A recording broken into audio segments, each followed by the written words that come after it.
Mercedes-Benz também encerrou a produção no Brasil em 2022. Quem um dia poderia imaginar que uma marca tradicional como a Ford deixaria de produzir seus carros no Brasil depois de tantos anos de atividade? E quanto à grande dificuldade na venda dos mesmos. Em dezembro de 2022, cerca de 217 mil unidades foram vendidas. Contudo, houve uma queda para 140 e 2,8 mil em janeiro e para 129,9 mil em fevereiro.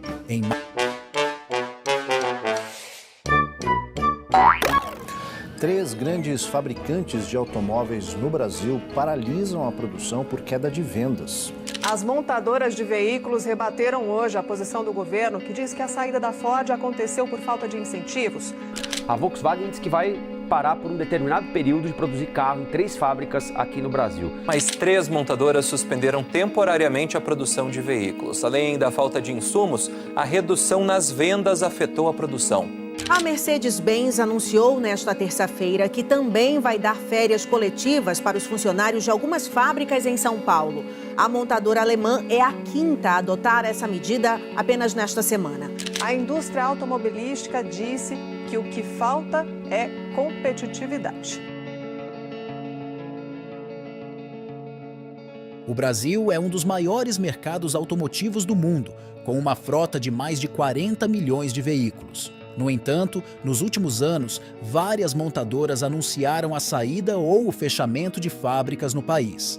A Ford, por exemplo, anunciou em 2021 que iria interromper a produção de seus modelos em território nacional e passaria a ser apenas uma importadora de veículos. A Mercedes-Benz também encerrou a produção no Brasil em 2022. Quem um dia poderia imaginar que uma marca tradicional como a Ford deixaria de produzir seus carros no Brasil depois de tantos anos de atividades? Pois é, mas isso aconteceu em janeiro de 2021, quando a marca do Oval Azul anunciou que iria interromper a produção de seus modelos em território nacional e passaria a ser apenas uma importadora de veículos. Além da Ford, também encerraram a produção a Mercedes-Benz e a Troller. Mas será que esse movimento parou por aí?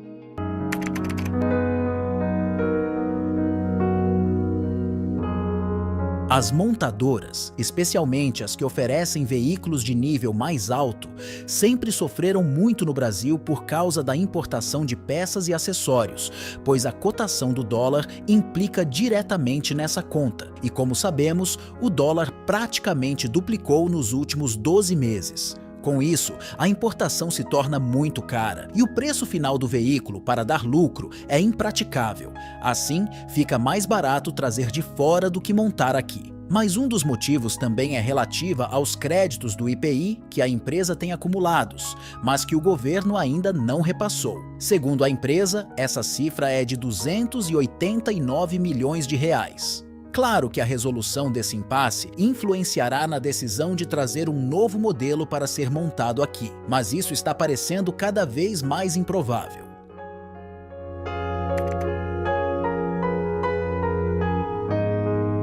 A primeira opção da nossa lista está longe de ser popular no Brasil, apesar de ter grande destaque na Ásia e atuar até nos Estados Unidos. A fabricante operou no país entre 2007 e 2015, em um polo de Manaus. O negócio foi colocado em prática após uma parceria com a Bramon, uma companhia brasileira que representava a Mahindra. O problema é que a colaboração não trouxe resultados positivos. A planta amazonense produziu automóveis utilitários, como o Pick-up e o MOV, mas nunca alcançou a capacidade prevista. Com várias dificuldades, a fábrica mudou de dono. A partir de 2011, a operação foi comandada pela chilena Minvest, sendo finalizada 4 anos depois. Já a Mahindra não teve interesse em continuar com a demanda e abandonou o segmento automotivo. No entanto, é importante destacar que ela ainda está presente nas áreas de tratores e máquinas agrícolas.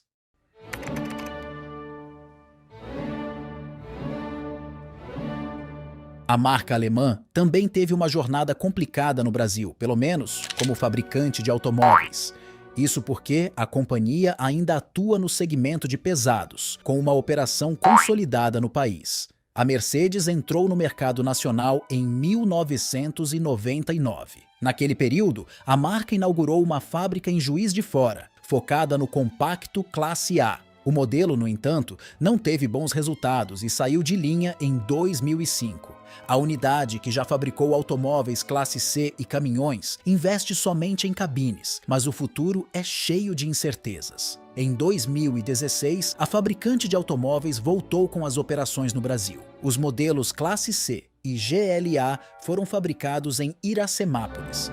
Porém, a unidade paulista fechou as portas em dezembro de 2020. Apesar de uma nova desistência, a marca alemã continua produzindo veículos pesados, enquanto os carros de passeio são importados.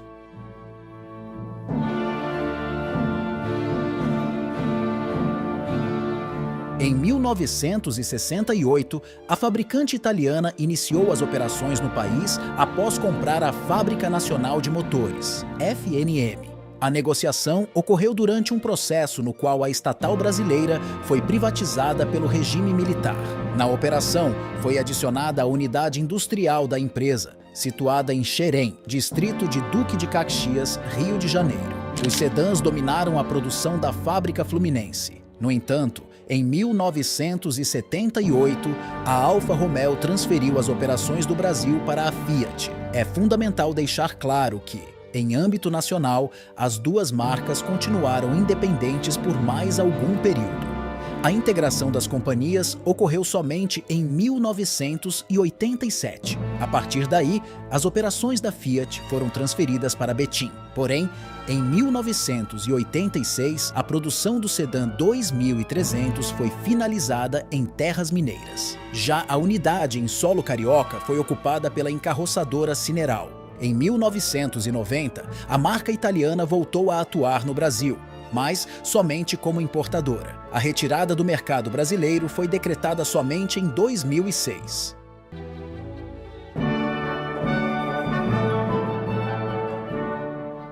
A Ford foi a primeira montadora a se instalar no Brasil, fabricando carros no país por mais de um século. Se nos últimos anos a liderança do mercado estava longe, ainda assim permanecia entre as 5 marcas com o maior volume de vendas, com veículos consolidados entre os mais vendidos. Tudo mudou em janeiro de 2021.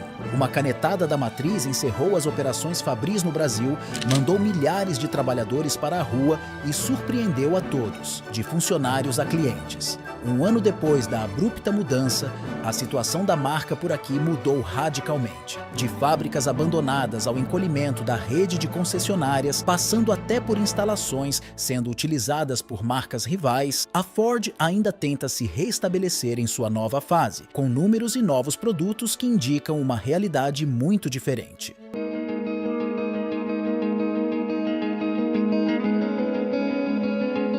Em 2019, a montadora deixou de fabricar o SUV compacto Q3 e manteve apenas o A3 Sedan, que acaba de terminar a linha em dezembro de 2020. Com isso, a Audi encerra suas atividades de linha de montagem no país. A marca já retirou o modelo A3 Sedan do seu site, então a coisa é oficial. Numa nota divulgada na ocasião, a Audi disse que está aguardando uma decisão externa. Audi, na Alemanha, se vai começar a produção de um novo modelo em sua fábrica de São José dos Pinhais.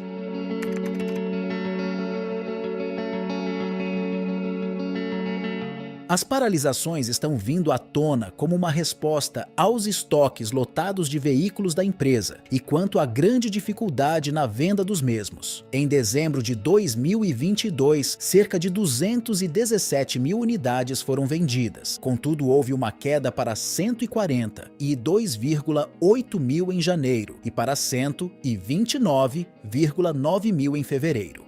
Em março, o cenário deu uma leve melhorada, com cerca de 199 mil carros deixando os estoques. Novas quedas foram registradas em abril, com 160,7 mil veículos vendidos. Em maio, cerca de 166,3 mil veículos foram comprados. Diferente do fluxo das vendas, a preocupação das montadoras aumentou, o que acabou motivando as paralisações, que não são exclusivas da Volkswagen ou do mês de junho. Primeiro semestre de 2023 foi representado por paralisações. Desde o início de 2023, muitas fábricas interromperam as suas produções devido à queda nas vendas. Além da Volkswagen, a General Motors, Scania, Mercedes-Benz e Stellantis também pausaram as atividades em suas fábricas para conter a superlotação de seus estoques. Em todas as empresas, a justificativa encontrada para a paralisação foi a mesma apresentada recentemente pela Volkswagen. Em resumo,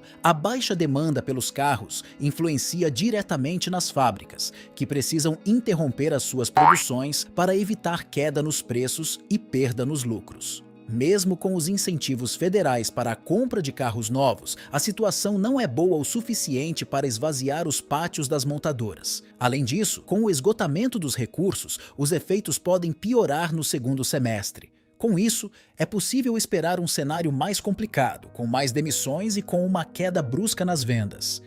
Em entrevista à Agência Brasil, o professor Antônio Jorge Martins, coordenador dos cursos automotivos da Fundação Getúlio Vargas, FGV São Paulo, disse que as paralisações e as férias coletivas foram motivadas basicamente pelo aumento dos custos de produção, o que, como consequência, fez subir o preço dos veículos. A pandemia, de forma geral, até por conta do início da digitalização das empresas mundiais, fez com que aumentassem os custos de várias peças e componentes da área automotiva, em particular dos semicondutores. Ao aumento dos custos das partes, peças e componentes, se somou a desvalorização cambial no Brasil e a alta dos custos de frete e logística, provocando o aumento do preço dos veículos. No entanto, explica Martins, esse aumento nos preços não foi acompanhado pelo aumento da renda da população como um todo. Isso, de forma geral, fez com que o mercado deixasse exatamente de se equilibrar de forma adequada, gerando, como consequência, a necessidade de paralisação das fábricas para uma adequação a uma nova realidade de demanda.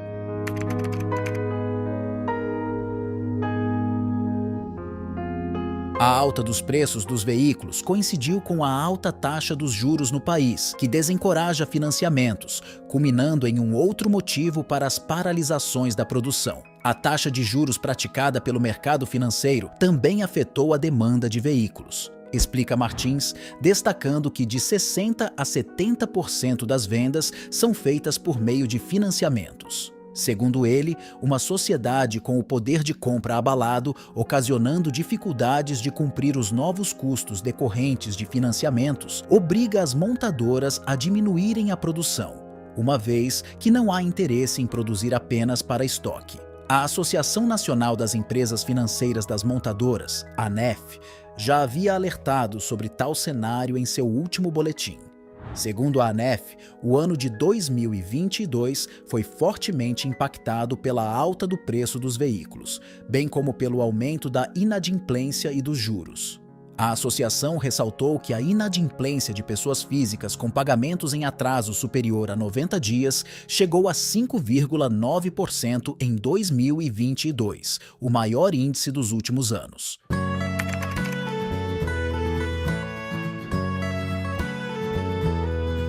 Para Martins, a paralisação da produção de veículos não deve se prolongar ou durar muito tempo. A estratégia das montadoras não é ficar muito tempo parada. As que têm estoque vão parar um pouquinho mais.